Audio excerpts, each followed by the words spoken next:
when you fast, you dramatically drop IGF-1. Resetting the IGF-1, where you like drop it down really low and then you eat protein after your fast, you jack it back up. That allows for the proliferation of stem cells. There's a lot of psychological benefits too.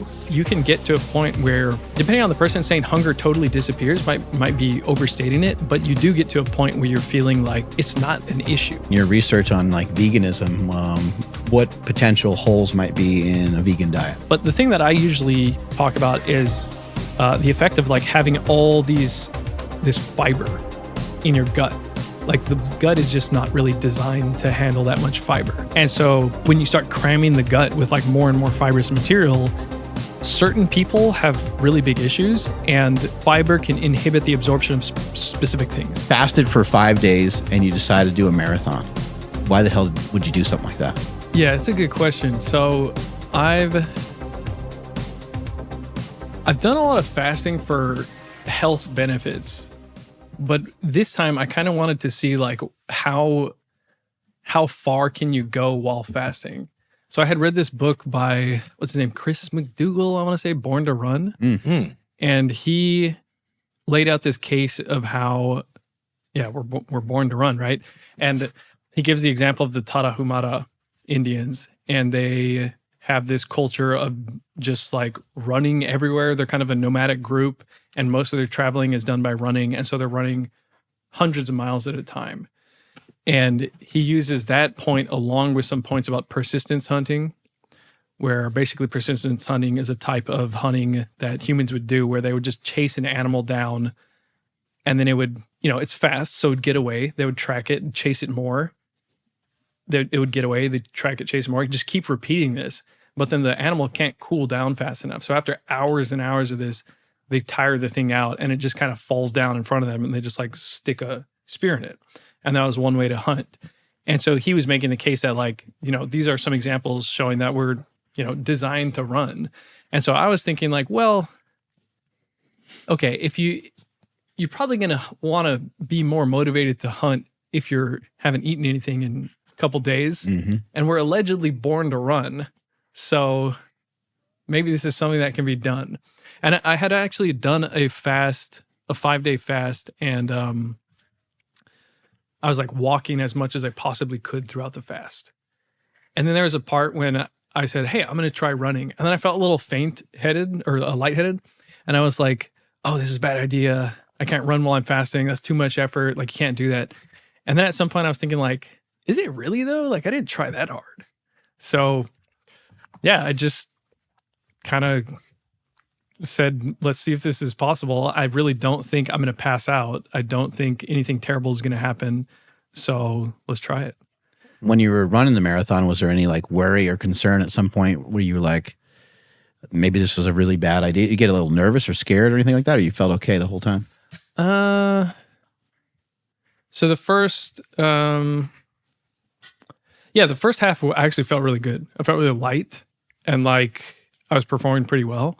And then once I got into the second half, maybe around like kilometer 26 or something, then I started to feel like, I was hit with the wall and I was feeling terrible. And near the end, when I was walking a bunch, it's funny that you say, did I feel scared? Because there's this weird feeling of like I'd be walking and I'm like, I gotta start running again. I gotta start running again. And then I would like try to get myself to run. And I would just like feel this feeling of fear of like, I can't do it. And so I don't know if that was just like putting out a bunch of effort or something. Mm-hmm. Is that's just what happens when you're kind of putting doing your maximum effort output. I don't know. That's the thing. I don't have that much experience with marathons to where if I could even say that the fasting technically made it dramatically more difficult than, say, a normal marathon. The thing that was most difficult was after the fast, or after the marathon. Like the 2 days afterward, I was super cranky, super irritable. I couldn't sleep right. I was super exhausted, but I couldn't sleep more than like 3 hours at a time. You did some blood work? Yeah. Did some blood work, and I can't remember what the exact, there you go. So 840 to 82. So my testosterone went from 840 before the fast, and then right after the marathon, it was 82. So 90% drop in testosterone. Damn. and my cortisol was like, I think it was 40. So that's double the top of the reference range. So basically, if you want a cocktail to make yourself as stressed out as possible, it'd be to like delete your testosterone and jack up your cortisol, because testosterone makes you resilient to stress. And it was terrible timing, because I had some friends who came over from Texas, and like 2 days after the marathon, I'm hanging out with them, and I'm like, they're like old high school buddies. Miserable. Yeah, I'm just like miserable, trying to be a good host, but I'm super irritable, and probably wasn't the best guy to be around. I'm sure people are curious. What was your time? 4:40, so 4 hours 40 minutes. And you ran a marathon previously. What was the time of that one? That was like 6 hours. I have flat arches, so that probably not the best example, because halfway through my feet felt like they were tearing, so I just was like kind of hobbling along. Yeah. Let me ask you this: like, when it comes to the fasting stuff, because you did this marathon after 5 days of no eating, you've probably gotten multiple millions of people to try fasting through your videos. So you have a video that has 5 million views on fasting 2 years ago, other videos on your channel that have multiple millions of views about fasting and keto, etc. At this point, with everything that you've continued to learn and see about fasting, most people, when they think about it, or they look about it, or hear about it, when they hear professionals, it's like, well, it's not really different from caloric restriction. There's a lot of professionals like that are now coming back and saying, oh, fasting is not really that necessary, etc. What are your thoughts on it, like having learned about it for so many years? Yeah, so I think the arguments that it's no different from caloric restriction is really shallow and kind of inaccurate, because work by Walter Longo, he showed that when you fast, you dramatically drop IGF-1. And so there's something to this kind of like resetting the IGF-1, where you like drop it down really low and then you eat protein after your fast, you jack it back up.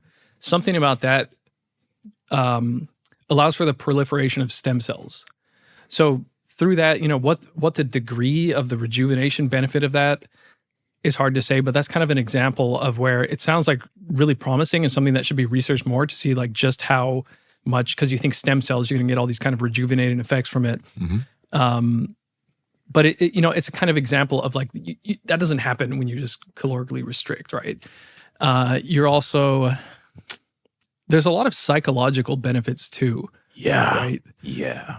Like, yeah, we were talking about that earlier, and like your perspective on hunger shifts so much, especially if you've done a multi-day fast, to where you fast for, it's usually around the day 5 mark that most people are going to experience this. Some people, if they're more fat adapted, more experienced with ketosis, they might get it on the day 3. But you can get to a point where, depending on the person, saying hunger totally disappears might be overstating it, but you do get to a point where you're feeling like it's not an issue. It's like, oh, I'm good. It's way less of an issue than when you're eating. Yeah. Like if you eat normal throughout the day, you'll find that you're hungry throughout the day. And if you stop eating for a little while, it calms that down a bunch. Exactly. Yeah, exactly. And so to have that perspective of, oh, I've gone 72 hours, 100 hours without any food, and I'm fine. I'm not like falling down. I think if people clear their schedule and they say, I'm not going to do anything and I'm going to lay in a bed the whole time I'm fasting, then they're probably going to feel terrible. And then there's a good way to do fasting, and then there's a way to do it that's going to leave you with a terrible experience and have like a terrible impression of the whole thing. And you probably will feel super hungry and agonized doing it. But if you do it right, where you're like moving around, maybe taking a little bit of salt, you have things to do, people to meet, you're in the sun, you're outside, then you get this dramatic perspective shift on your hunger. Yeah. It definitely makes it easier to reduce your calories too. Because if you're gonna eat twice, and let's just say for argument's sake, you're gonna eat 500 calories twice, that would be 1,000 calories. And if you just wait and you're gonna eat once, if you wait like really long time, then you're probably gonna want to consume a crazy amount of calories. But even if you just skip breakfast, now that next meal might be like 20%. You might end up being able to reduce your calories by 15 to 20%. Yeah. Very easily without barely noticing it. Okay, you suffered through, a hunger pang a little bit here and there during breakfast or whatever meal you decided to skip. but it's just not that bad. Right. Yeah. Yeah. It's that's kind of the funny thing is, I'll see so many, this is an example with keto, but I'll see so many people talking about the fact that, oh, the weight loss you get from keto or the weight loss you get from this, it's like, it all adds up to just caloric restriction. It's like, yeah, but what about the driver of restricting calories, which is hunger? Like it has a dramatic effect on that. So this was the walking one, but because you were asking about what is the difference between caloric restriction and fasting, and there's so many different changes that happen, but going back to that like reset switch of you lower the IGF-1 and then you kind of set the ground to be able to build back stronger, so to speak. Another thing about that is one of the experiments I did was I doubled my testosterone by fasting for 7 days, I think it was 7 or 5. And then I refed. And after the refeeding, it was literally double what it was before. So that seems to go along with this same theme of fasting somehow primes the body to be able to like rejuvenate, build back, or be stronger after the fast once you refeed. And I've noticed that a lot. After I'll do even a 3-day fast, I'll hit the gym and after I refeed, and I'll just feel like just way more on fire than when I was eating normally. What do you think, like maybe a hypothesis, what do you think is like the time, like the amount of time needed to fast to be able to get that effect afterwards? Because it wouldn't just be like, okay, let me not eat for 8 hours, eat. It's not that, right? Right. Yeah, that's a good question. I wanted to run a couple more experiments and see what, can I get it with 3 days? Can I get it with 2 days? Yeah. Just a guess. Like obviously we don't know, but what's your gut telling you maybe? I would guess if I'm just winging it, just hazarding a guess, then I would say it would be after you reach that point where the hunger has dramatically lessened. Because it does really feel like there's this invisible wall you have to break through. And once you break through it, then you actually feel like, hey, I actually feel kind of maybe better than normal. Before that, it might feel like a challenge. But then, day 5, 6, 7, that's when I feel like, oh, maybe the inflammation's lower in my body because I just feel so loose. And like my shoulders feel so much more relaxed. I'm, mentally, I don't have those like loops of anxiety, of worrying and stuff. So it seems like something is happening there. Like you have some physiological changes that is eliciting this dramatic reduction in hunger. So that's why I'm guessing that. It's like, because something has happened there. And then maybe it's like after you break through that invisible wall, you can refeed and get these like regrowth benefits. Gotcha. After, learning all this stuff, especially about like nutrition, fasting, keto, how do you eat? And, what do you think is like most effective for you? Yeah, good question. So I don't really follow a particular diet consistently. I always like to try out different things and experiment with stuff. But for the most part, the through line is I have some kind of, it's like mostly protein, animal-based, protein first. Yeah. A lot of beef. Let me see. What are like my go-to things are like beef, oysters, fish. And then around that, I might, what am I having? Being here, here in California, you're going to go to In-N-Out Burger? Yeah, maybe.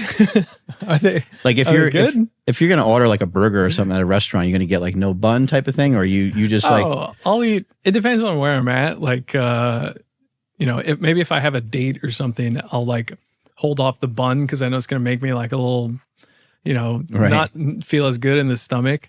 But I had yesterday I hung out with my buddy and I had a burger with the bun and it was fine. I didn't eat the fries though.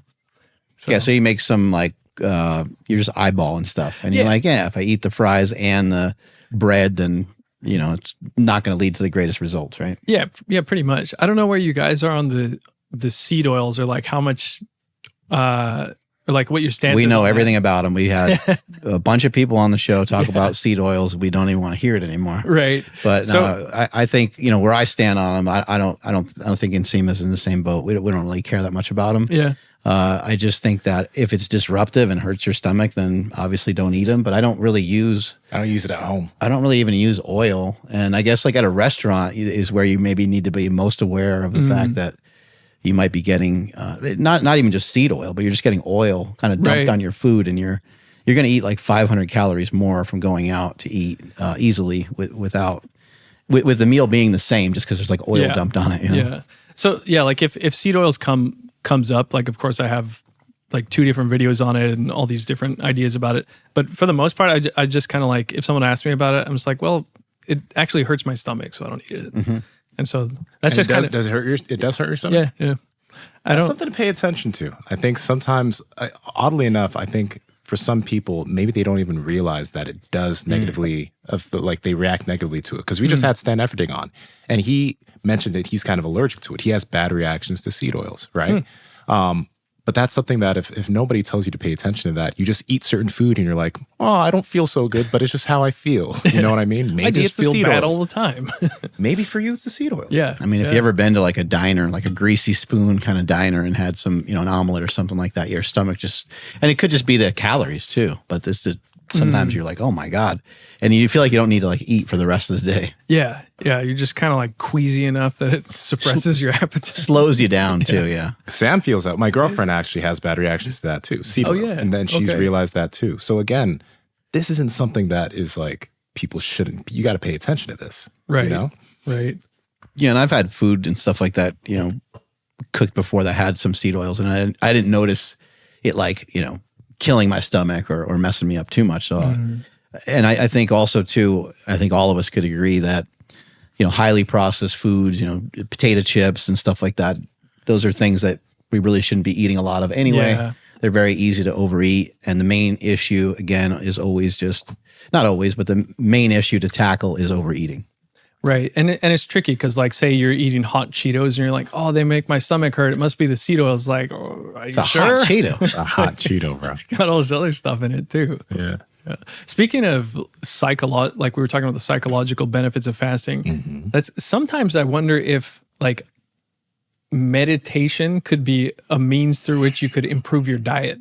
Because then you just start noticing stuff. You're like, hey, I think I'm going to not eat that because I feel bad. Instead of I have this like, 15, 20 different papers on now why you're it's getting bad. into some beast mode Jones type stuff. He said he's super shredded all the time, and he's outside in his yard. He's got like his feet in the grass, and he's got the sun on him, and he's talking about how important it is to like meditate. He's like, you want to be shredded? He's like, you got to get your head right. You got to meditate. Okay. You got to meditate on it. I'd buy that. I mean, it's not going to hurt. Yeah. Right. I mean, it's not going to hurt things. I think there is something that probably could slow down your progress if you think that every little thing that you do is going to like make you fat. Yeah. That's probably not a great place to be trying to figure out how to get shredded. Right. Yeah. It's like everything's killing your gains, right? On the meditation that you mentioned, though, it's like on one side, it's taking the time to, let's say you do some meditation. That is frustrating for a lot of people. But fasting in and of itself kind of turns into something like that because you're taking the time away to not put food in your mouth. So there's a level of silence that's going on within your mind because you're not, when you get that feeling of hunger, you're not reacting or responding to it. Just like when you're meditating, you get all these thoughts. And the goal is like, you're aware that these thoughts are coming, they happen, and then you just go back to maybe thinking about your breath, or you just sit there in it. With fasting, you sit in that discomfort and you get used to it. Right. And then you realize that it's not gonna, you don't have to respond. That feeling of hunger on day one will go away, right? You get better at controlling that. So I think in and of itself, it is a version of meditation. Yeah, no, I totally agree with that. I think even, exactly as you say, like you're sitting in that space and the hunger's there. Your body's probably like, hey, let's eat. And it's the same thing with you're focusing on the breath and your body's like, hey, here's all this other more interesting stuff than this like really low level stimulation. And then you like, just be like, okay, I'm not going to do anything. I think it could probably even synergize with meditation if you're on the right day. If you're doing it like the first 3 days, it's probably going to make everything just harder. But there's this point, there's like a peaceful boredom that arises after enough fasting where you're so bored because the only thing that's interesting is eating food. And so everything else in comparison is just not that interesting. But then everything else is like no longer a source of worry or anxiety. And you're just kind of like, I've had those moments where I'll be fasting and then all these problems I had in my life just seem completely insignificant and a non-issue because my mind's like, well, I don't care about that. I just want some food. It's a great thing to realize that food is entertainment. Yeah. It's some people are like, oh, I just eat, for the fuel, and they get used to like the flavor of stuff that has no flavor to it. But I think for most of us, I think food's pretty exciting and it's a form of entertainment.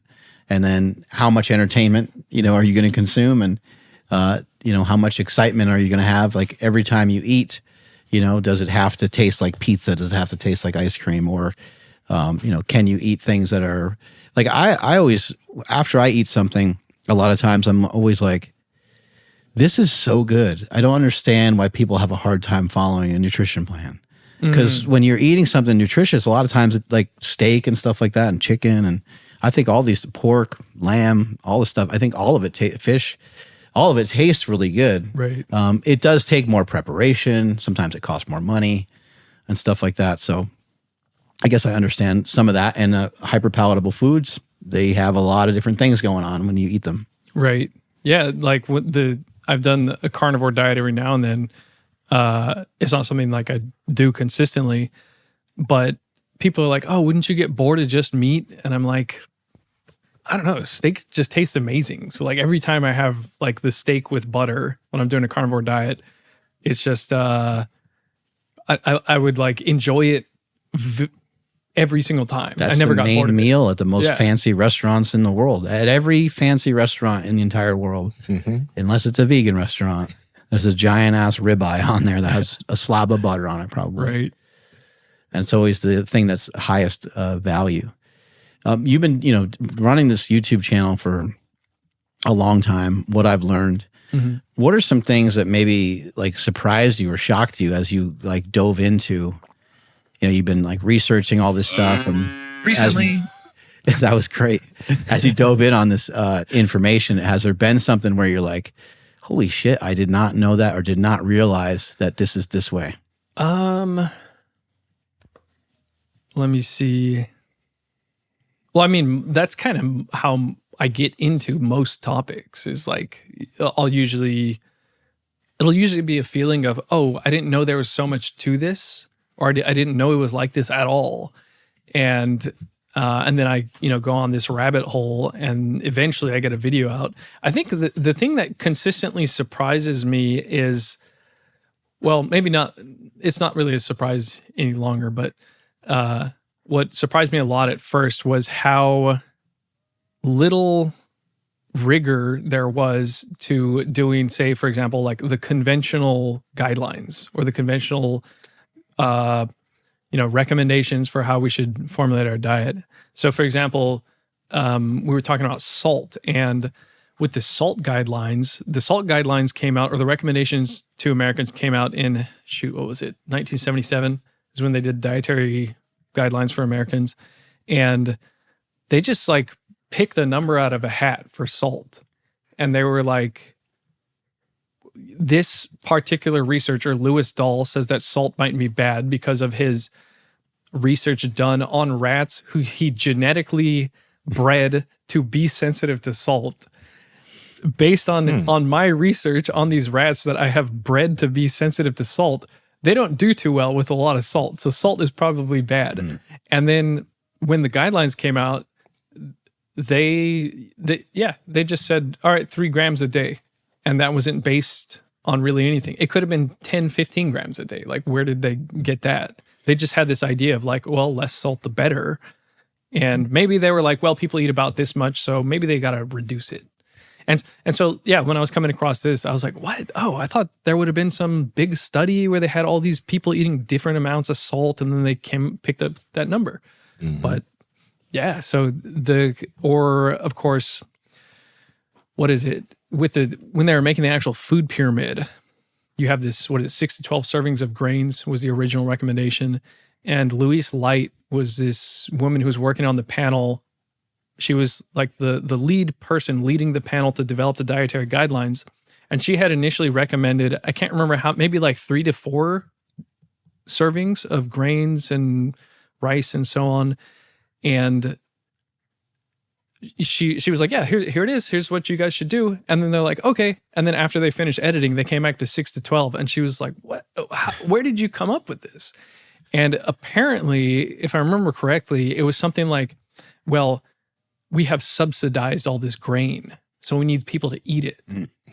And so it was no basis in, like this is going to foster health better, or people need this much carbohydrates because of XYZ. It was just like, well, we got all this stuff.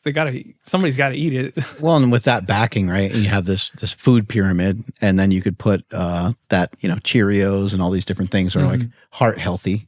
Yeah. Or these sugary oatmeals and different things. And now you're able to like sell people on these products because, oh, well, it's in the food pyramid. And the food pyramid is kind of interesting because I want to say first, I don't think that anyone's ever followed the food pyramid. True. So true. It's like not necessarily just the food pyramid's fault.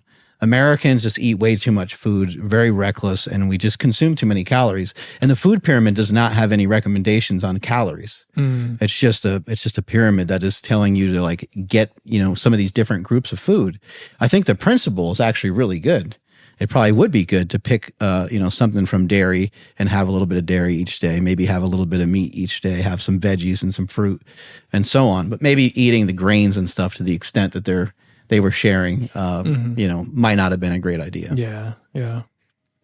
It's the funny thing is, I think my most popular video is why are Japanese people so thin, or why is it so easy to be thin in Japan? I think was the title. Are they thin?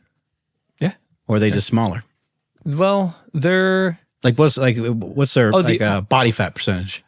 I'm not sure, but the obesity rate is like 1/10 right than the States. It's a little tricky because the obesity rate is 1/10 the States, but the diabetes is 1/2 the States. So you would think it would also be 1/10, but it has to do with basically their partitioning of fat. So they can get insulin resistant quicker without getting as fat. So that, just a little side note. White people can get really fucking fat. It's awesome. Yeah, it's a superpower. Yeah. But then in that video, it's maximum fat threshold. That's what it's called. Yeah. And the if you've ever the main things here that I point out is really simple stuff. It's like the average restaurant, the portion that you get is just smaller. I think maybe the biggest point I put out in here was they just don't really have a culture of drinking sugary drinks with meals. That's just not a thing. They'll have like tea and they might have a Coke every once in a while. Of course, you can buy Coke in Japan, but the sugar consumption, what was it, like maybe 1/5 of the States? And what else did I point out in here? It's pretty simple stuff. Like they're I think a lot of their diet is pretty probably centered around carbohydrates. Yeah. Right? Quite a bit of carbohydrate, like a rice and stuff like that. You'll have like a bowl of rice that comes with every meal. So the carbohydrate is always there. I don't know if I would necessarily say that the end amount that they're eating per day is as much. Because everything's a bit smaller. Yeah. Right. Yeah. So they... their portions are way smaller, and like things in general are less sweet. So you get a Japanese sweet and it's just not as sweet as an American sweet. And so the threshold for what feels sweet enough for them is way lower. So they just, they probably enjoy their sweets as much as an American person, but it's just because the habituation to a certain amount of sugar is different that they're like, oh, this is good enough. Mm-hmm. And so, maybe a little bit more activity too, maybe a little bit more walking and stuff. Definitely. The cities, especially in Tokyo, it's like way more walkable. I don't even own a car in Tokyo because it's actually more cumbersome to own a car. It's easier to walk and ride the train because the train system is so efficient. So in essence, would you even it's safe to say it's just like harder to be in shape in America. Like the Yeah. sheer portion sizes, the palatability of the food, the sizes of everything, even in stores. You know what I mean? It's just harder here for people. Does shaming play into it at all? Because maybe like culturally, like if you get fat, like since there's less fat people, I mean, I wouldn't say people are like actually mean and like, but families though. You know what I mean? Like within the household, like, hey, you know, your son or something, you're getting fat. that's a good. They might just put it bluntly. I don't know. I'm just No, they do say that. Yeah, okay. Like if you gain weight, they'll just be like, "Oh, you gained weight." Like just very matter of factly. Yeah. Not. It feels very neutral, but then of course when you hear that, you're like, "Oh shit." Yeah. But I better take care of this. Oh, one other point I made in there is it's really easy to get pretty healthy stuff. Yeah. Like you go to a convenience store and you can buy like roasted fish. Yeah. So I'm like pointing some of it out there. Like you just look at the stuff that's in the convenience store. You got like roasted fish with miso. Great. There's like sushi in there. That's actually pretty decent quality. So even if you're in a pinch, it's not like, I don't have time. I guess I got to go to Burger King. It's like, oh, okay, I guess I'll go here. I'll get like some soybeans and egg, maybe a rice ball, and then like roasted fish. And that's not bad. And the convenience stores are everywhere. So at least in Tokyo. Some of the videos I remember seeing on your channel, one of them was about walking. And, at that time, I was walking quite a bit. And I remember seeing where you were talking about BDNF and all these different things that walking can do. If you can share with us a little bit about like just some of the positive benefits of walking, because I always think that walking is like that low-hanging fruit that anyone can get involved in. Yeah. And for me, like I like to wear like a weighted vest and go on a walk. But if somebody lives in an area where there's hills, you can start to do like, a little bit more resisted walking, which is just going to Right. amplify your walk a little bit. I think that must have been the one where I fasted for 5 days and I was walking a bunch, right? Yeah. So I think just that, let me see. I think you were mentioning too that like test scores and stuff like that were like increased, maybe after walking, or people's learning was maybe increased a little bit from walking or something. Oh, that might have been the exercise video. Yeah. So even like low level exercise, just kind of some kind of movement, consistent movement. That was probably the Spark video. That one's from a long time ago, so I don't remember it that well. But I do remember that you're going to get some kind of benefit to these trophic factors in the brain. So BDNF, right? Brain-derived neurotrophic factor. And the core concept that I put out there that I started out with was this guy, Daniel Wolpert. He did this TED Talk and he was talking about how there's a sea squirt where in the start of its life, it has a brain or it has a nervous system. And then what it does is it swims around and then it finds a rock and it affixes itself to the rock and then it digests the nervous system. So it's kind of like it eats its own brain for food because it's like, I'm going to live on this rock the rest of my life. That is, I don't need to move. And so his big point, he put out some other points, but he was saying, amazing. Yeah. Sea squirt. Yeah. And so it's kind of like a human, but his point is like, he said, we have a brain for one reason and one reason only, to produce movement.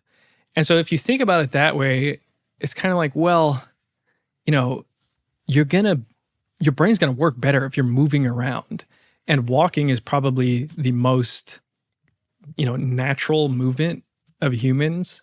And we've, dramatically lessened how much we do that. There's also studies finding like, number of steps correlates to testosterone scores. And let me see. I think I talk a lot about like 10,000 steps being like a decent marker, or 8,000 steps. I mean, I guess it always depends on where you're coming from. You know, if you only get in 3,000 steps and now you're getting in 5,000, well, that's great progress. And then maybe don't worry about the 10,000 until you progress over time. Yeah, exactly. So that's something I would, if someone's struggling with let's say they have zero workout routine and they're really overweight and they need to lose a lot of weight. I personally would just say, okay, signing up for a gym, trying to figure out the movements, maybe you feel a little awkward in there, just start with like walking as much as you possibly can. And then when you lose a little bit of weight, then you'll have a little bit more confidence and your body will feel better. And then you could do the gym. So like, of course, if they're willing to go to the gym, yeah, of course do that. But it's for the type of person who's like, I just, I need like the smallest starting point. All right, Mark, you're getting leaner and leaner, but you always enjoy the food you're eating. So how you doing it? I got a secret, man. It's called Good Life Protein. Okay, tell me about that. I've been doing some Good Life Protein. We've been talking on the show for a really long time of certified Piedmontese beef, and you can get that under the umbrella of Good Life Proteins, which also has chicken breast, chicken thighs, sausage, shrimp, scallops, all kinds of different fish, salmon, tilapia. The website has nearly any kind of meat that you can think of. Lamb is another one that comes to mind. And so I've been utilizing and kind of using some different strategy, kind of depending on the way that I'm eating. So if I'm doing a keto diet, I'll eat more fat, and that's where I might get the sausage, and I might get their 80-20 grass-fed, grass-finished ground beef. I might get bacon. And there's other days where I kind of do a little bit more bodybuilder style, where the fat is, might be like 40 grams or something like that. And then I'll have some of the leaner cuts of the certified Piedmontese beef. This is one of the reasons why neither of us find it hard to stay in shape, because we're always enjoying the food we're eating. And protein, you talk about protein leverage all the time. It's satiating and helps you feel full. I look forward to every meal. And I can surf and turf, Yeah. I could cook up some, chicken thighs or something like that and have some shrimp with it, or I could have some steak. I would say, the steak, it keeps going back and forth for me on my favorites. So it's hard for me to lock one down, but I really love the bavette steaks. Yeah. And then I also love the ribeyes as well. You can't go wrong with the ribeyes. So guys, if you guys want to get your hands on some really good meat, you can head to goodlifeproteins.com and use code POWER for 20% off any purchases made on the website, or you can use code POWERPROJECT to get an extra 5% off if you subscribe and save to any meats that are a recurring purchase. This is the best meat in the world. Even along with that, though, an interesting thing is when I was much younger, I think I underestimated the, first off, mental health, but physical health benefits of just like walking. Again, why are you walking? Where are you going? Exactly. What's it burning? What's it going to help with my training, right? But the everything it does from your back, your hips getting that natural movement, it's something that feeds the body differently than just the typical things that you might be doing in training, which is why it's just so necessary for people to do. And it's good that it's like, I think more and more people are talking about walking these days, which is great, but it's funny because it's just something that is just so damn simple, but so crazy effective. Right. Yeah. A little goes a long way. What's been your vendetta against Brian Johnson? Yeah, so let me see. How did that start? Yeah, so I've been doing this 30 days of investigating if Brian Johnson's story is a scam. So pretty That'd be rough if somebody was going through my shit for 30 days. I'd be like, damn, like it's like day 15. I'd be like, I only made it halfway through and I'm getting clobbered. So I would say that my threshold for publicly criticizing someone is actually really high. I don't think you'll find... I've never seen you do this on anybody. Yeah. You go through my whole channel, you'll never find a takedown video of anybody. And so you see these 30 days here, just to clarify, it wasn't like I was like, you know what? Fuck that guy. I'm gonna talk about him for 30 days. But it's turned into that. Well, I had 30 days prepared. And then, that's what I started. So I wanted to do this long form video. But I was like, man, this is gonna be like an hour-long video. It's gonna take so long to edit. And I had, How did you do some of that? What do you mean? Or is that his editing? Oh, his side. Chopping his head in half. Yeah. That's an AI thing. Nice. Where it's like, it's actually pretty simple. You plug it into the AI thing. That looks cool. Just does it. And, but yeah, the reason I got interested in him is for two reasons. He made this post saying, I am the healthiest person on the planet. And so part of me was like, who says that? And at first I thought it was like, kind of funny, being funny or something. But then he was saying, I'm the healthiest person on the planet and I have the biomarkers to prove it. Mm-hmm. So I was like, oh, he's serious. Okay. And so then I looked at the biomarkers. They looked a little strange. It was just a sheet. There was no actual blood test. There's no dates on it. He had crazy high testosterone without posting LH or FSH. And at the same time, he had posted this, you might have seen on my video, I have something like, here's why veganism doesn't work. So, and I've done videos about the carnivore diet, about the benefits of meat. So that's kind of something I've been steeped in for a while. And then he posted this, he used to say, I'm vegan only by choice. So, and when he said that, I was like, oh, okay, do your thing. I have no criticism there. But then he made this post saying, here is the scientific justification for why red meat did not make the cut into my diet. And this was a guy who had been, you can find, it's in one of my videos, but he says on like every single podcast, anytime his diet comes up, he says every calorie has had to fight for its life in my diet. And like, we put all the science into me, and that is how we develop my diet. And so I was like, oh, okay. So the reasoning for why why the diet is supposed to be vegan is going to be super solid, because that's what he's been saying. Yeah. And so I looked at the studies, and they were just these, he posted 10 of these questionnaire-based studies that is like, how many like cups of bacon have you had in the past year?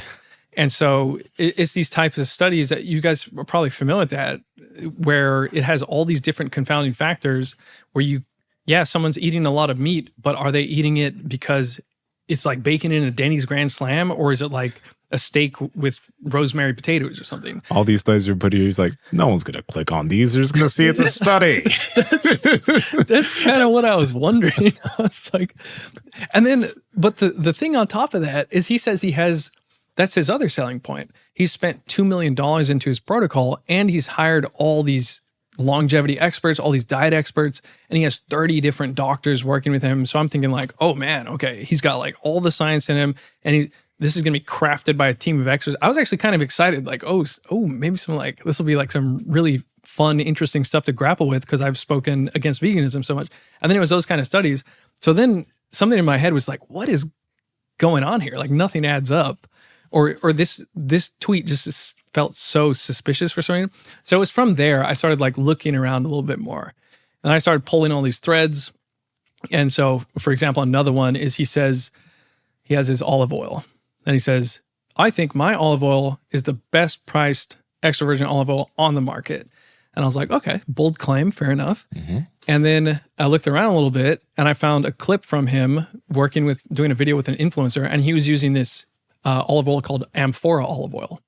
And that olive oil is cheaper, it's fresher, and has higher polyphenols. So he knows that his olive oil isn't as good. So it's just like little things, and I was like, that's kind of weird. Like, it was a long trail of like pulling all these different threads. Another one is, for example, he expresses the importance of knowing the harvest date of your olive oil. Yeah. Because it'll tell you the freshness. So I got some of his olive oil. There's no harvest date on it. I'm like, dude, what is his brand olive oil that he his sells? brand olive oil, no harvest date. There's a filled date, but the thing is, if you have a filled date, it means that they could just put the olive oil in a stainless steel tank. It sits there for months. You have no idea how long it's been from tank to fill. So that and people are probably thinking the fill date is the harvest date. Right. So it was a bunch of little threads like that. And then once I got, there's so many things. I mean, I legitimately have 28 days already posted, and I could do 40 days easily. And so there's other things where I think there was 4 or 5 examples where I'm just like, look, based on the public information, he's just flat out lying about this. Yeah. So yeah, it's a pretty big story. What's been the reaction from the audience? When you make these, what are some of the comments? Like, are people, supportive? Are they mad at you? Like what are you seeing? So that's the thing is, like, to be honest, going into this, I was like, all right, I'm going to do 30 days. And I was fully prepared to be roasted and everyone be like, dude, you're a lunatic. Like, calm down, dude, focus on something else. Like 30 days on one guy. But they were really supportive. They're like, wow, thank you for exposing this. I was, I just took everything at his word, and I didn't realize it was, he's like basically deceiving me. And so because people were so supportive, it got me to, be even more thorough to where I was digging up some pretty substantial things. Like, for example, one of the supplements he was selling is technically, trying to phrase this right, so I don't get like sued or anything, but it's if you look, it appears, based on what the NIH says, it appears to be illegal because his supplement, his red yeast rice supplement, on the Amazon storefront says that is 2% monocolin K, and the FDA recognizes monocolin K as chemically identical to lovastatin, which is a prescription drug. So for that reason, you know, it clearly says on the NIH webpage, for that reason, supplements with significant amounts of monocolin K, which is chemically identical to lovastatin, is not able to be legally sold in the US. And his has 2% monocolin K. There's 500 milligrams of red yeast rice. Yeah, so it wouldn't be on his page, it would be on this Amazon. And unless they took it down, he's been kind of like taking down stuff in response to the stuff that I'm posting. So, you know, I'm no legal expert. I'm not saying it is illegal. I'm just saying, like, I'm looking at this page, and this page. And so it might be. I mean, I don't see how it's not, is what I would say. What's the effect of lovastatin? Lovastatin it's a statin. It's a cholesterol lowering drug. And so, you know, those will lower your cholesterol, but of course they need to be prescribed by a doctor because they can have really terrible side effects. And that was the funny thing is, Brian Johnson actually made a Twitter post about statins, and he was talking about some of the benefits of it. So yeah, could you scroll down a little bit? I wonder if it's still there. Does it still say back up to, yeah, right there. Like ingredients or something? Yeah, he looks like he removed it. You don't see 2% monocolin K anywhere, right? I don't see anything. It would have been at the top, yeah. I wonder if that's still in the supplement, though, which is not mentioned. I mean, who knows? That's what I'm saying. And so he says we test every single ingredient we have, but the thing is with this red yeast rice stuff, you would want to know if there's monocolin K in there or not, because if there is monocolin K, it's identical to lovastatin, and you need to be aware of certain things, like you can't take alcohol with it, you can't take grapefruit with it, you can't take it while you're pregnant. Mm-hmm. So you'd want to know these stuff, and you would want to know how much monocolin K in it. It would be like you go to your doctor and he's like, here's some lovastatin. And you're like, okay, how many milligrams is this? He's like, I don't know. Like, because so he tests his products. That's true. He does test his products. But the last COA that I've seen as of 4 days ago, they weren't testing for monocolin K. So yeah, it's a bit of a tricky dilemma. I'm gonna buy it and then we'll see. You were one of the videos you were mentioning, and I think this is important to bring up, and not necessarily about Brian Johnson necessarily, but about influencers in general and people of influence. I think you were dissecting kind of the way that he speaks. Mm-hmm. And how he kind of has this, and I forgot what you referred to it as, but it was something like you looked up, and it's a particular way for people to get persuaded. So do you remember some of that? Can you speak upon that a little bit more? Yeah. You mean what we're talking about today, or what I was talking about in a different reel? I think it was in one of the reels you were talking about. Nsima, do you remember that when we were talking about? He was talking about the way that like an influencer will be influential. Utilizing certain strategies and stuff like that. It might have been the double speak one, I think. Yeah, there you go. Yeah, okay. That's the term, double speak. Yeah, so it reminds me a lot of the lab meat approach. So I did a video all about lab meat and why it's basically a pipe dream, because the thing with lab meat is you're never, but at least as we can say now, unless there's like 20 new Nobel Prizes popping up in the next 2 years, you're never going to be able to compete with the efficiency of a living thing. You're not going to be able to reproduce that in a stainless steel bioreactor. It's just not going to happen. There's all these different limitations of like, you know, you have blood vessels in a living thing, but then a stainless steel bioreactor, you're just kind of like, you got to spin the fluid around to get it to the cells. So it's just like dramatically less efficient. And that's why, what is it? They sold some like lab meat chicken nuggets, and they were like $1,500 to produce, but like a typical chicken nugget is like 50 cents to produce, something like that. So the thing with lab meat is it's just, there's nothing at the moment to suggest that it will ever be financially feasible. And that's the case that I lay out in the video. So then the question is, how do they get all this funding? Like if it's not even viable from a scientific standpoint, how could it get any funding? Well, people just hype it up. They hype it up. They talk about, the world's going to end because of global warming, and cows are the biggest threat to the planet because they're enhancing global warming. So the solution is lab meat. And then, we need this if we're going to save the planet. So they'll start with that. And then they'll talk about how, they'll point out some figures that kind of like make it seem like it's viable, but not give you the full story. And once they get a little bit of investment, then other investors use that initial piece of investment as kind of like mental proof that it works. It's like, okay, if they're investing, then I'm going to invest. And then it sort of snowballs from there. And so that's how you get this, a big amount of investment into lab meat, even though it's kind of a pipe dream. And so the thing with Brian Johnson is he speaks very grandiosely about everything. It's like, this is the first time in human history that we can say that death is a maybe. And it's like, why? Nothing's new. You've never made a model organism immortal in the lab. That's never happened. There's nothing that's happened recently that has completely changed our perception of what it means to die. He'll also say something like, I set a world record for epigenetic age reversal. And the funny thing is, then it's like, was that a competition? Who was competing? Like, how many competitors were there? Was there now though? Is there like there are a few people that are like on a list or something, right? The Rejuvenation Olympics. The Rejuvenation Olympics, is that what it? Yeah. So that's a speed of aging test. So the thing with the speed of aging is he talks about this everywhere. He'll go on like every podcast. He's like, my speed of aging is 0.64 or whatever it is. It's gone lower. And he says, what that means is I age 1 year every 21 months. So what is it? 0.54 right now? Mine's fast. I'm trying to race through life.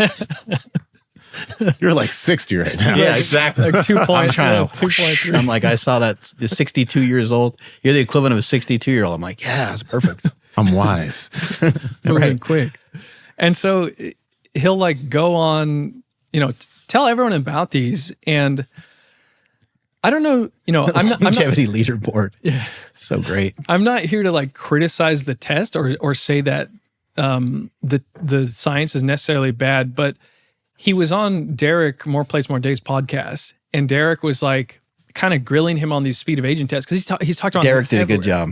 Oh, he did a good job. Yeah, he was great. He was like the best podcast with Brian Johnson because he was actually trying to dig in on the details. Mm-hmm.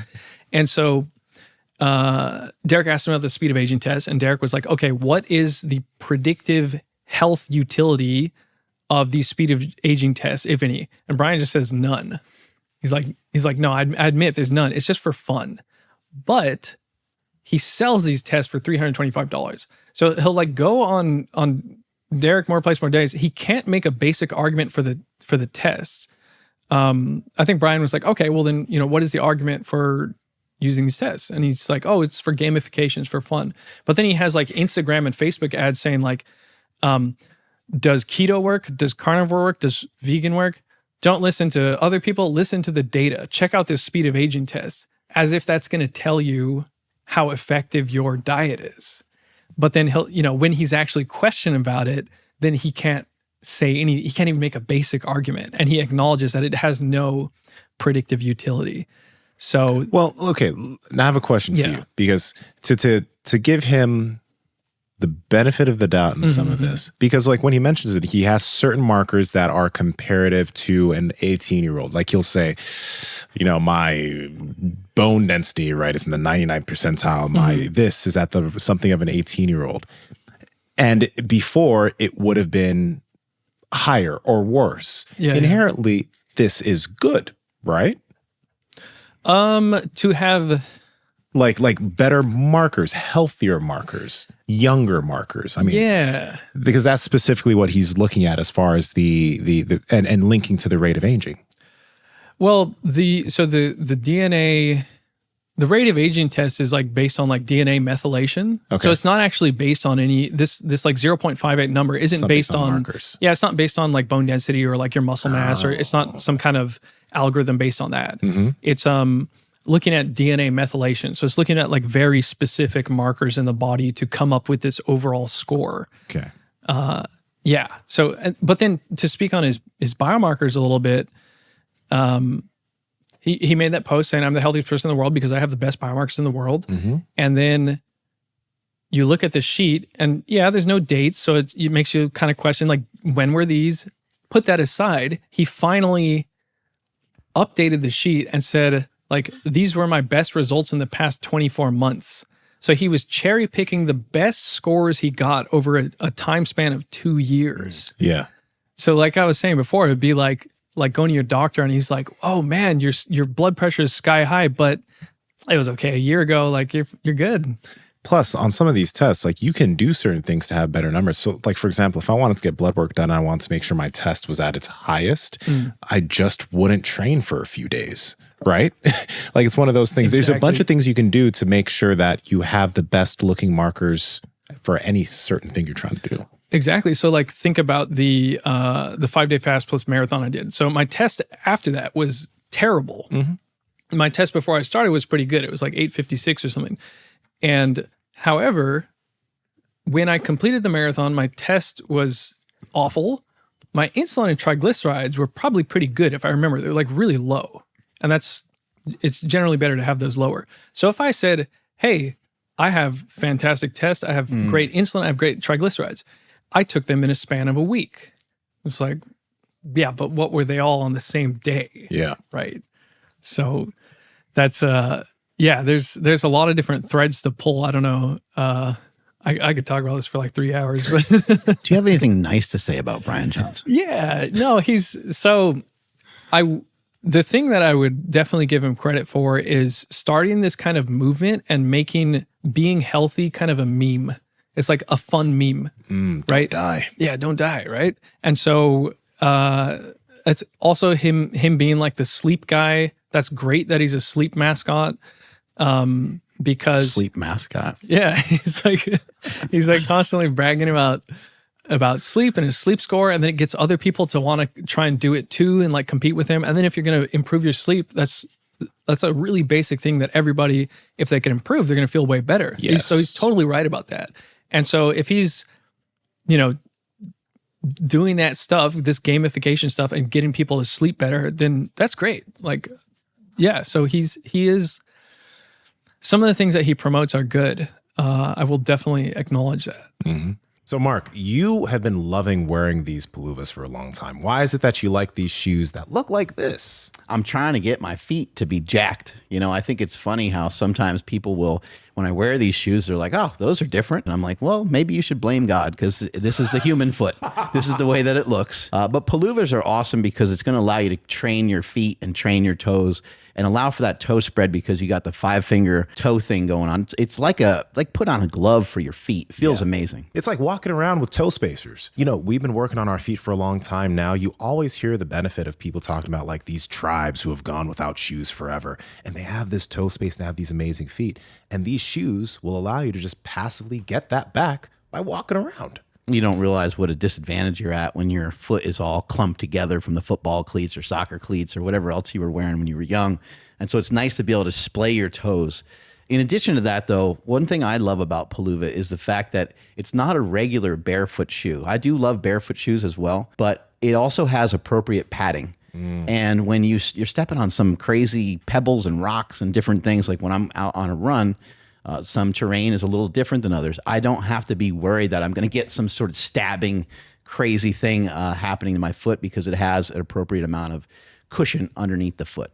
And guys, Puluva has a lot of different styles on their website. I think one of the newest styles they just came out with, which is a little bit more of a rigorous shoe, is the Strand ATR. It's not these are the Strands, but the ATRs have a little bit more. If you want to go hiking with them, you totally can. Those are amazing. If you go out, throw those on and go sprint on a field and your feet feel so strong, grabbing the grass and being able to actually grab the ground with your foot feels amazing. I'm more of a chill guy with my Puluva, so I like the Zen slip-ons. But that's the thing. With Puluva, there's a lot of different options. So if you head to puluva.com and use code POWERPROJECT, you'll be able to save 15% off your entire purchase. And they also have toe socks. Their 5-finger toe socks are no show. So check those out too.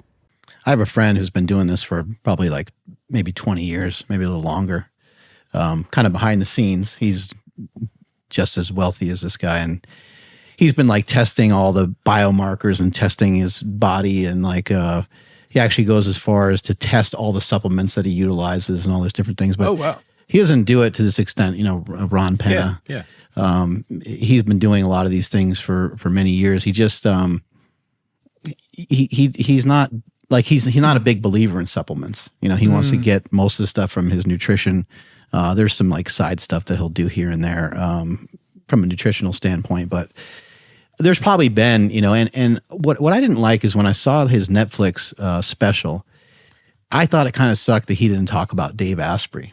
Because I was like, you know what? Like, I know some people don't like Dave Asprey, but regardless of what your thoughts are on Dave Asprey and Ben Greenfield and some of these people, they've been doing some of this stuff for a long time. And they've been sharing, you know, information for a long time. And how many times have we seen Dave Asprey be fairly correct on like a lot of things? I mean, he was talking about like mitochondria, I don't know, probably 12 years ago. And like, that's when I didn't really even barely understand what he was talking about. Right. But there's been a bunch of stuff. And then what went viral is that guy Ashton, you know, burying his face in the cold water. That's another thing that came from Dave Asprey talking about the mammalian response of, you know, getting the cold thermogenesis and stuff like that. So I when I saw that, I was like, well, maybe he has mentioned that before in the past and it was just something they like left out. But they kind of made it seem like this is the only guy who's like kind of ever done any of these kinds of things. And it's just not really true. Yeah, I think on like a personal level, like that's kind of what was really disappointing to me is because like I've been in this space a long time and I've seen all these people do these different things. And yeah, like Dave Asprey or, you know, Matthew Walker was like the big sleep guy. Yeah. Or, you know, Tim Ferriss, I think he had a guest on and he was talking about nighttime erections. And like, if you wake up in the morning and you have an erection, that's generally a good thing. It's an indicator of hormonal health. And so, but then Brian Johnson will say things like, no one was talking about this before me. Or he said, I think in the documentary, I'm the first person, or this might've been on a YouTube clip. He's like, I'm the first person to ever publish all my data. I was like, people have been showing their blood work for years. What are you talking about?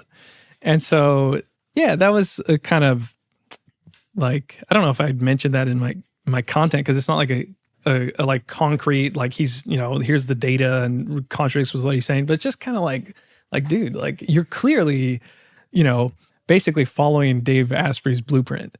You know, the funny thing is Dave Asprey's book Superhuman, I think it's the first or second chapter, is called Don't Die. Oh, really? Wow.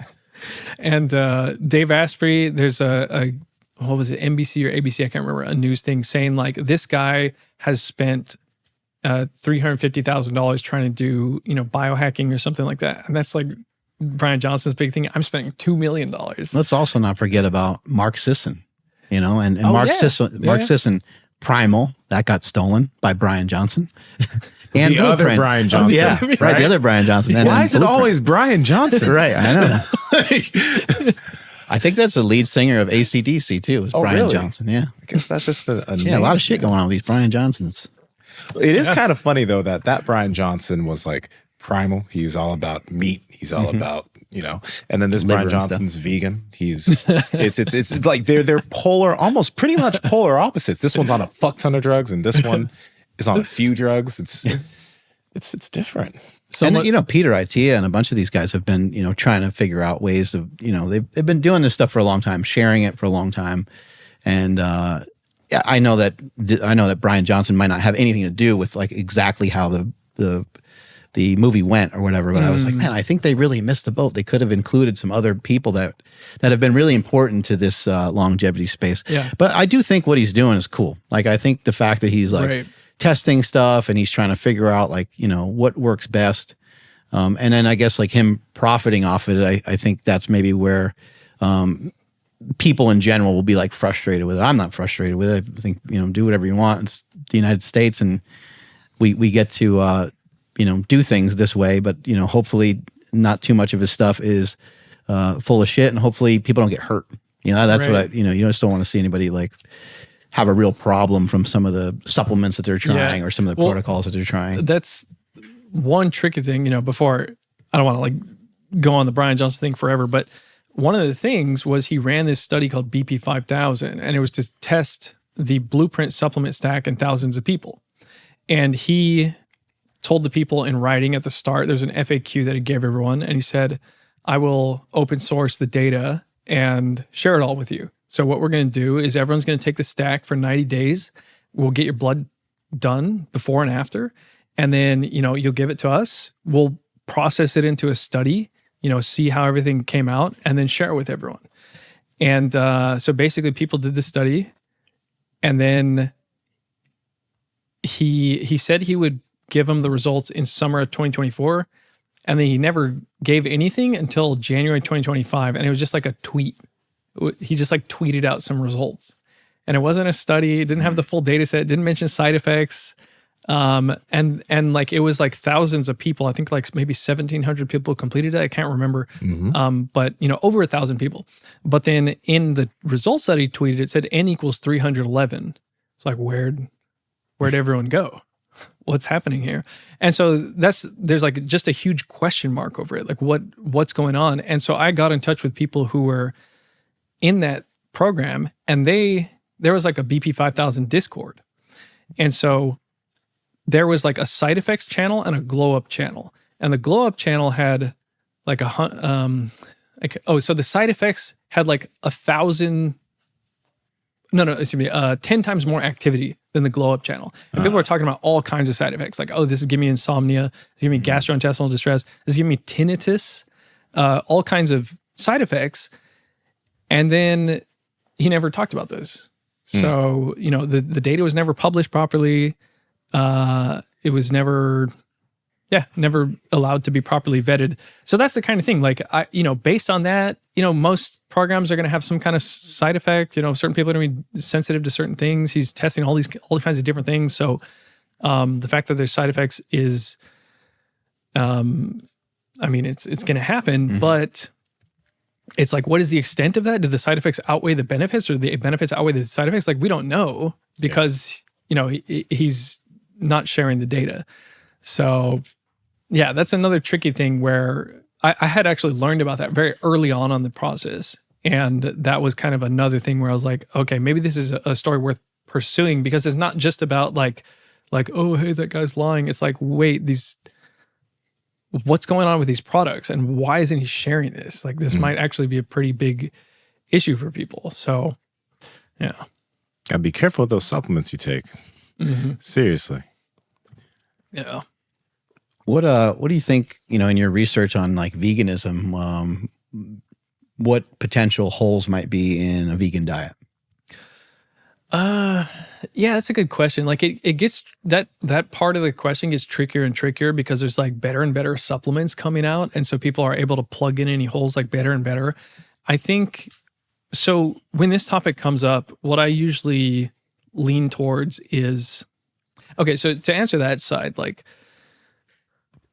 you could probably plug in a lot of holes if you're like really savvy with the supplements. And for example, if, you pay close attention to how your gut is reacting to everything, and are you able to actually liberate and process B12 properly, or do you need to go not from a swallowed vitamin, but maybe a sublingual vitamin? Like, there's all these kind of like things you have to finesse on the vitamin side. So that's tricky in itself. But the thing that I usually talk about is the effect of like having all this fiber in your gut.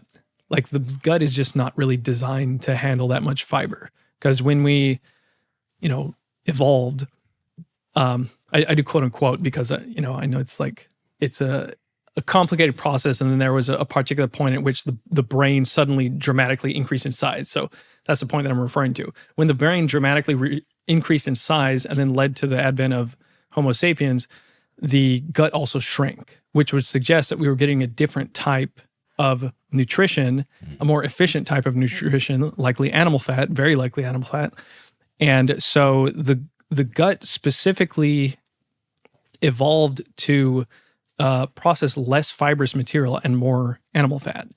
And so when you start cramming the gut with like more and more fibrous material, certain people have really big issues, and like fiber can inhibit the absorption of specific things, like of particular minerals.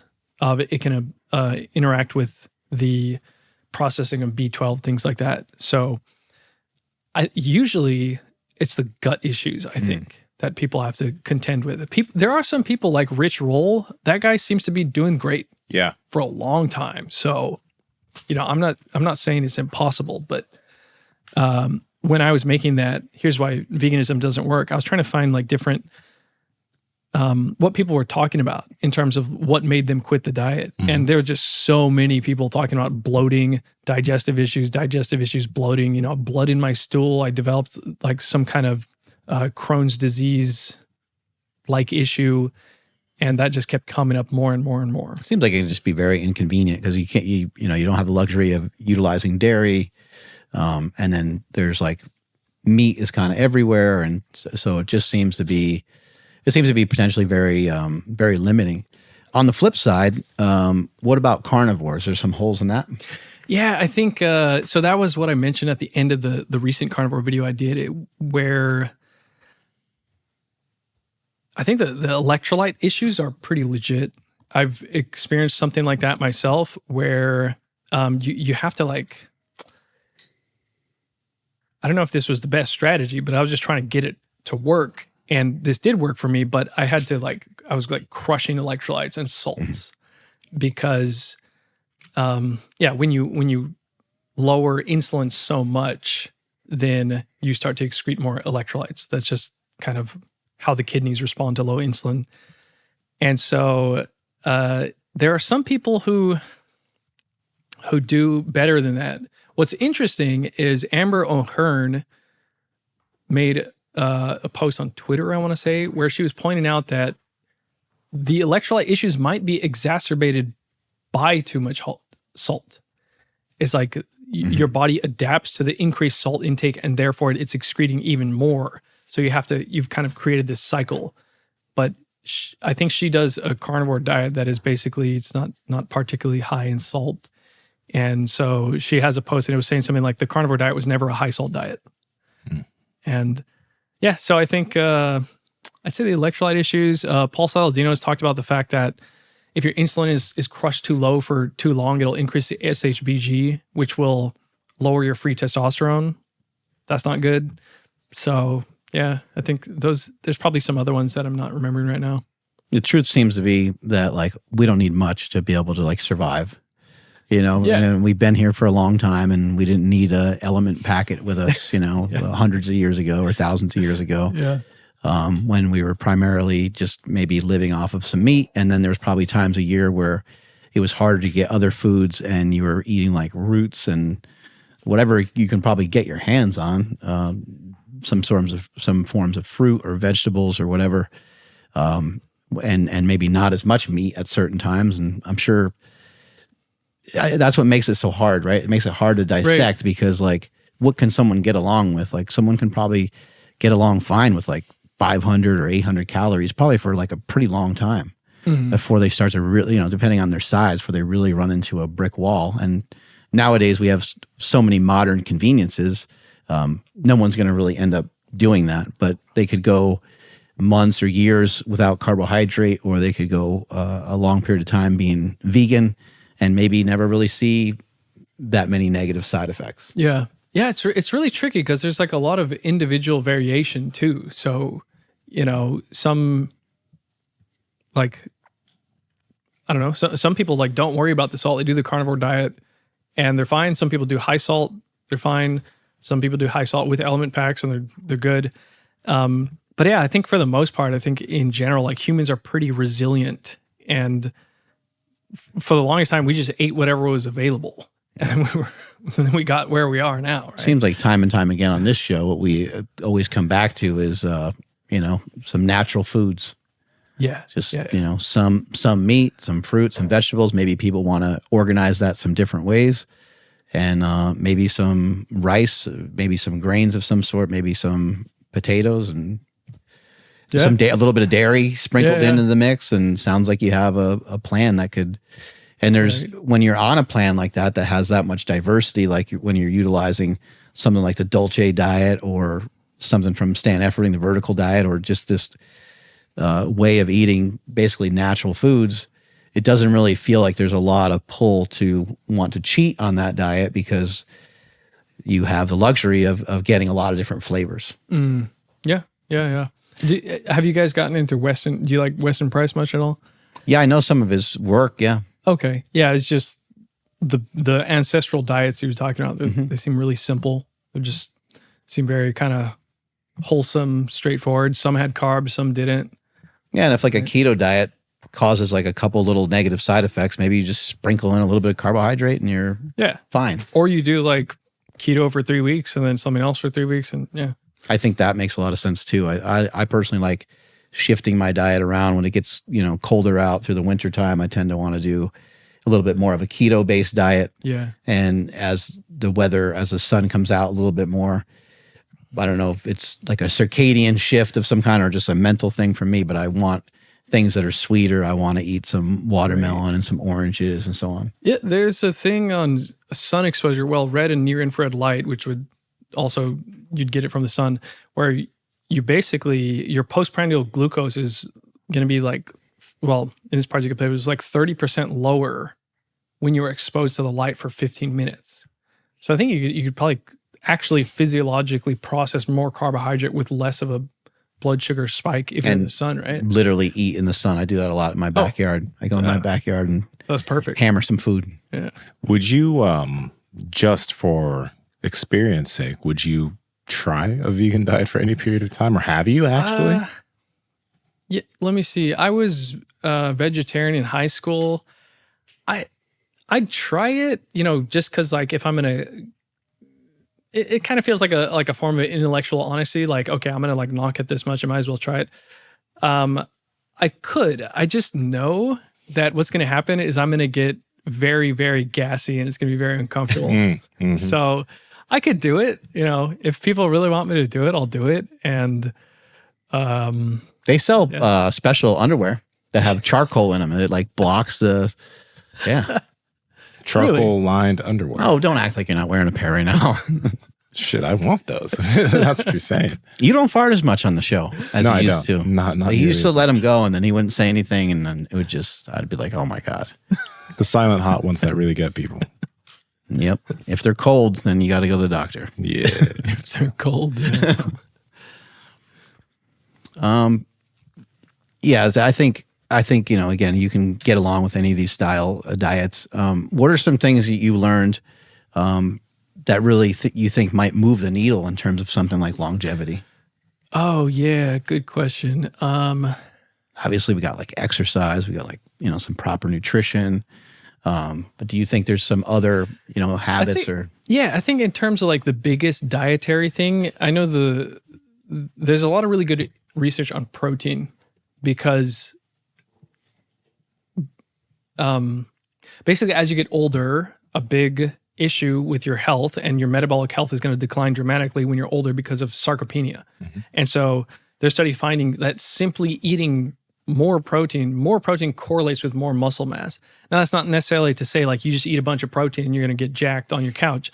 It's likely what's going on there is that because protein has this anti-catabolic effect, that the people, you're seeing this correlation with protein intake and muscle mass because these people are preserving more muscle mass. So the people who are lower are like losing more muscle mass. And so yeah, I think that's a really big one, to eat more protein. And I would say animal protein because it's easier to digest. And elderly people generally have like a decline in digestive function. In particular, their stomach acid, I think, gets weaker. And so if we're going for like a simple dietary thing that moves the needle, it would be sustaining a reasonable amount of protein intake throughout your life. Maybe some sort of fasting as well. Maybe like just people Yeah. utilizing some intermittent fasting strategies. Just doesn't have to be anything crazy. Just an 8-hour or 16-hour or something like that. Right. Yeah. I think, let me see. That's kind of something I've been wondering. Like, is it better to do, say, a consistent intermittent fasting routine? Even then, yeah, maybe. Okay. Excuse me. Like, I was thinking about it. I was like, well, that's what I do. It's not that. And I just don't think about it anymore. Like, I'm on kind of like an 18.6 without thinking about it. And it's pretty sustainable. So I would say, yeah, something like that.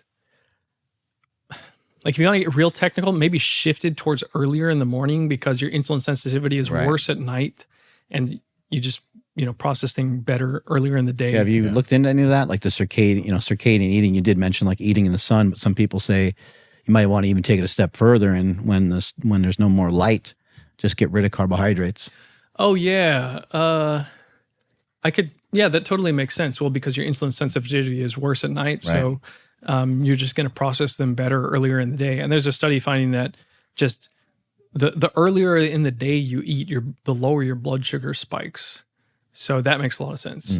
In terms of other factors with circadian eating, like maybe if you're like super sleep deprived, don't eat so many carbs because your insulin sensitivity is going to be terrible.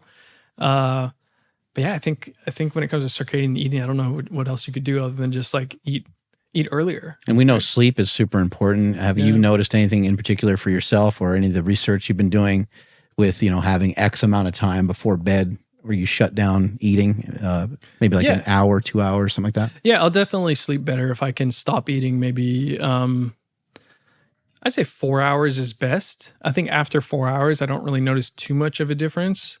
But at the very least, 2 hours. I think it's a great habit. It's just, I can never figure it out. Yeah, right. I'm always still eating. It makes a difference, though. Huge difference. I mean, at least for me, it makes a difference when you actually put it into application. Better sleep always follows. Right. And, going back to Brian Johnson, let's give him some credit. That is one thing that I think he helped other people he helped popularize that for people, because I think he stops eating at like 3 or 4 p.m., something like that. Right. I think there is some like wisdom in being hyperbolic in certain things. So he's like, I stop eating at like 11. Oh, snap. Okay. Yeah.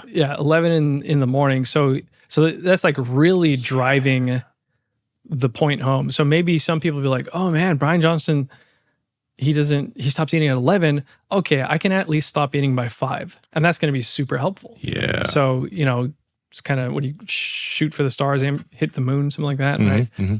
So yeah. I think it'd be a huge benefit for most people because that's probably where most of their calories are consumed when they come home from work. After they have dinner, it's like you're already pretty full. If you can make arrangements to shut it down right at that time, would probably be the best. Avoid like the Netflix calories, right? Right. Yeah. Where can people find you? So I've got my YouTube channel, What I've Learned. I've got Instagram, it's josephEverett.wil. And I also have a Substack. I think that one's josephEverett.wil.substack.com. And yeah, I also have a Twitter. That one's X. Yeah, X. Excuse me. Yeah. I can't remember. I think that one might be Joseph Everett WIL too. Yeah. What do you do for exercise? Oh, you mentioned you ran a marathon, but do you still run here and there? And yeah, a little bit. Depends on the day. It depends on what's going on. Like lately, part of this whole Brian Johnson project was to like improve my editing skills and my scripting skills and kind of like,